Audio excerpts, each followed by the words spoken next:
قابض صہیونی حکومت کے فلسطین کو ختم کرنے کے عزائم کھل کر سامنے آ گئے۔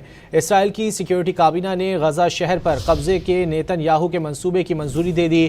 اسرائیلی آرمی چیف نے حکومت کا فیصلہ یرغمالیوں کے لیے خطرناک قرار دے دیا، جبکہ حماس نے بھی کہا ہے کہ اسرائیلی منصوبہ امن مذاکرات پر شب خون ہے، مزاحمت کا راستہ بند نہیں ہوگا۔ اسرائیلی اعلان کے بعد غزہ دھماکوں سے گونج اٹھا۔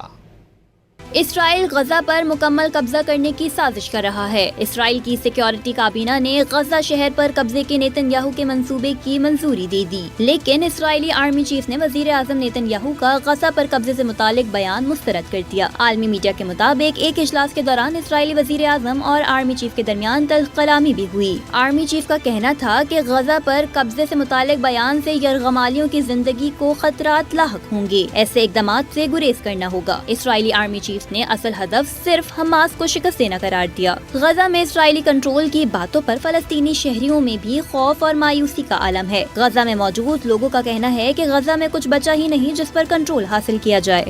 مع انه احنا زي ما قلت لك احنا في واقع احتلال من الجو ومن الارض ومن البحر، لكن بالنسبه لنا احنا قلنا يعني بدات الحياه تمشي، بدات شوي نستقر في اماكننا، لنا 5-6 شهور في خيام في معاناه في موت لكن برضه متشبثين في الحياه۔ دوسری جانب حماس نے غزہ پر کنٹرول کے اسرائیلی فیصلے کو مسترد کرتے ہوئے ناقابل قبول قرار دے دیا۔ حماس نے واضح اعلان کیا کہ غزہ کبھی بھی قبضے یا صہیونی سرپرستی کو قبول نہیں کرے گا۔